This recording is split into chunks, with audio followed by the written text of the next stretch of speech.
Секое наметнато покачување на минималната плата дополнително ќе ги оптовари компаниите и ќе го демотивира квалитетниот кадар, сметаат од Организацијата на работодавачи на Македонија, според кои ваквото лицитирање со минималната плата во актуелниве услови е недозволиво.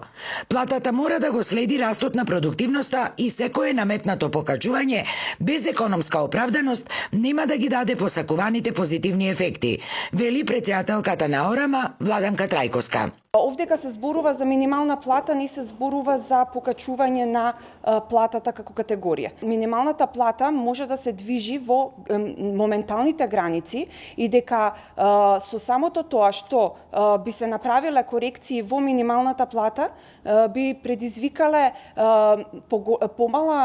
би предизвикале токму одлив на кадарот на оној едуциран и висококвалитетен кадар, бидејќи ќе се доведе до еден тип на урамниловка, кој е неактуелен секако, и од таа причина сметаме дека минималната плата не е причина за зголемување на просечната плата. Трајковска се надева дека најавената енергетска криза нема да предизвика дополнителни негативни последици по компаниите, што ќе рече и нови отпуштања од работа, но затоа пак очекува тука државата да помогне, например како што е откажувањето од акцизата за горивата. Секој пат чувствуваме дека на терет на работодавачите се сите овие оптеретувања, како и даночни и економски.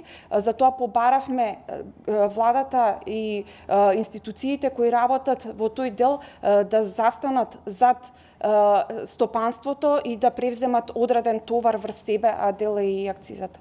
Што се однесува пак до изготвувањето на новиот закон за работни односи, од ОРАМА бараат тој да биде подеднакво разбирлив за сите инволвирани страни, како би се избегнале непотребните долготрајни и скапи судски процеси, а и како би се обезбедило сигурно имплементирање и заштита на работните права и на работниците и на работодавачите.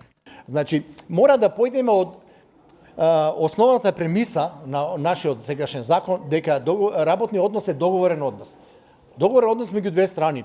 Кога работникот ќе има интерес, ќе се јави на одреден оглас и работодавачот има интерес од таков работник, тие треба во договорот да се договорат за све. За работно време, за одмор, за работа, дали евентуално се работи во неделя, не се работи, за надоместоци на работникот и тоа толку да биде прецизно напишано за секој што од двете страни се разбира, ако се крши дел од тој договор, да лесно дојде до остварување на своите права. На денешниот состанок во Прилеп, Организацијата на работодавачи на Македонија разговараше и за други предлози кои ќе треба да придонесат за подобрување на регулативата во областите кои се од интерес на работодавачите и бизнис заедницата.